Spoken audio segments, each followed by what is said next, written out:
সর্বমঙ্গল মঙ্গলে শিবে সর্বার্থ সাধিকে শরণ্যে ত্র্যম্বকে গৌরী নারায়ণী নমস্তুতে। জয় মা দুর্গা, জয় মা ষষ্ঠী। নমস্কার বন্ধুরা, আপনাদের সকলকে স্বাগত আমার এই মন্ত্রফল চ্যানেলটিতে। আজ 13ই এপ্রিল 2026 সোমবার, শ্রী শ্রী নীল ষষ্ঠী। আজকের দিনে হিন্দু ঘরের রমণীরা নীল ষষ্ঠীর ব্রত পালন করে থাকেন।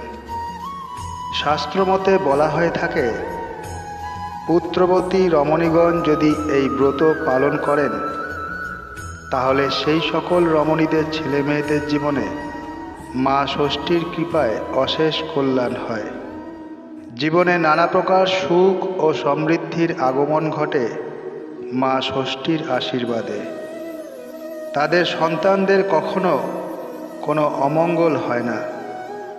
তাই আজকের দিনে যারা যারা এই ব্রত পালন করেছেন এবং যারা হয়তো কোনো কারণবশত এই ব্রত পালন করতে পারেননি, তারাও নীল ষষ্ঠীর এই ব্রত কথাটি একটিবার হলেও পাঠ করবেন অথবা শ্রবণ করবেন, তাতেও সুফল পাবেন। তবে একটি কথা খেয়াল রাখবেন, ব্রত কথা যখন পাঠ করবেন অথবা শ্রবণ করবেন তখন তা সম্পূর্ণ পাঠ করবেন বা শ্রবণ করবেন। আংশিক ব্রত কথা পাঠে বা শ্রবণে কোনো লাভই পাওয়া যায় না।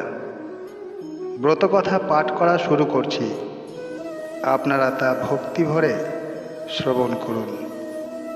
নীল ষষ্ঠীর ব্রত কথা। এক বামন আর এক বামনী ছিল। তাদের 5 ছেলে ও 2 মেয়ে ছিল। বামনী যত রকম বারব্রত ছিল সব করত। ঠাকুর দেবতার প্রতি খুব ভক্তি ছিল, কিন্তু এত বারব্রত করেও তার ছেলে মেয়েগুলি একে একে মারা গেল।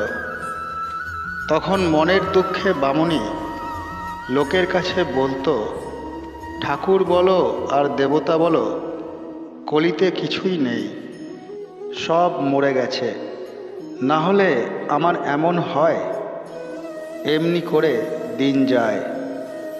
একদিন বামনী বামনকে বললে, চলো কোনো তীর্থে গিয়ে বাস করি, এখানে আর ভালো লাগছে না। বামন তখন বাপ পিতার ভিটে ছেড়ে কাঁদতে কাঁদতে মনের দুঃখে কাশী চলে এলো। একদিন বামনী দশাশ্বমেধ ঘাটে স্নান করে বাবা বিশ্বনাথ, অন্নপূর্ণার পুজো করে মণিকর্ণিকার ঘাটে বসে ভাবছে। এমন সময় মা ষষ্ঠী বুড়ি বামনীর বেশ ধরে এসে বললেন, হ্যাঁ গা, ঘাটে বসে কি ভাবছ? বামনী বললে, আর মা, 7টা ছেলে মেয়ের মা হয়েও আজ সব হারিয়েছি, এমন অদৃষ্ট। মা ষষ্ঠী বললেন, ঠাকুর বলো আর দেবতা বলো সব মিথ্যে হতে পারে, বারব্রত কখনো নিষ্ফল হয় না। ধর্মে বলো কর্মে বলো বিশ্বাস থাকা চাই। বামনী বললেন, মা, কত জ্বালা পেয়ে তবে এসব বলছি। অতগুলি ছেলের মা আমি, আজ আমার মা বলে ডাকতে কেউ নেই। মা ষষ্ঠী বললেন, তুমি কি মা ষষ্ঠীকে মানো? তার পুজো কখনো করেছ? তিনি হলেন ছেলেদের দেবতা।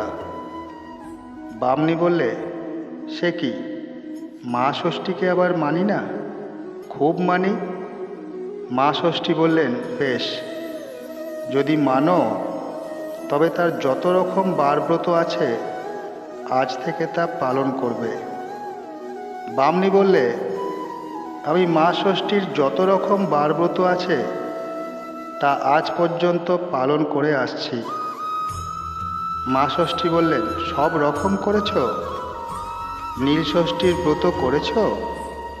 বামনী বললে, না মা, কখনো ওই নাম শুনিনি, ওর নিয়মও জানি না, কি করে করতে হয়।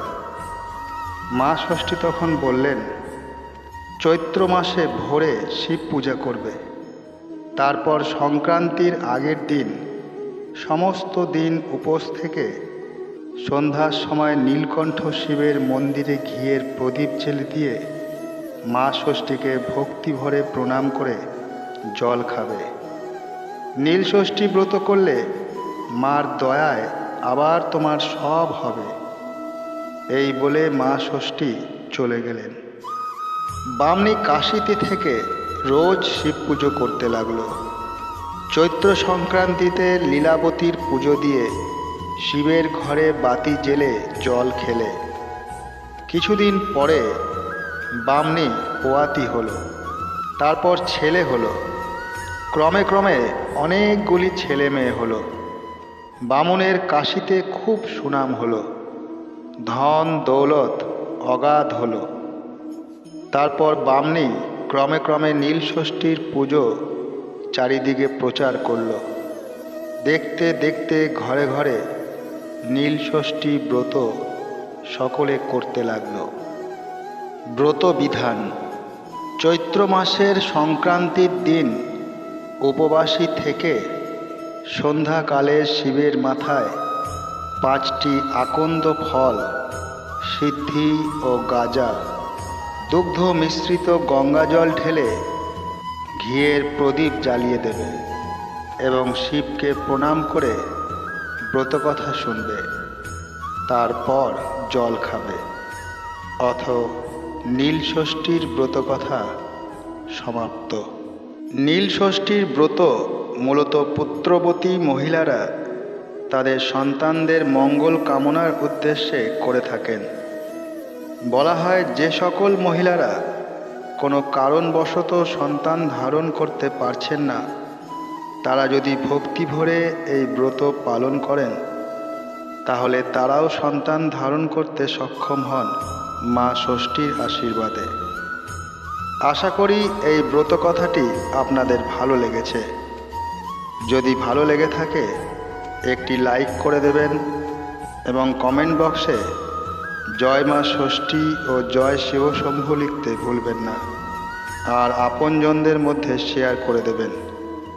এই ধরনের ভিডিও আগামী দিনেও পাওয়ার জন্য চ্যানেলটিকে সাবস্ক্রাইব করে পাশে থাকা বেল আইকনটিকে প্রেস করে দেবেন। সবাই সুস্থ থাকবেন, ভালো থাকবেন। ধন্যবাদ।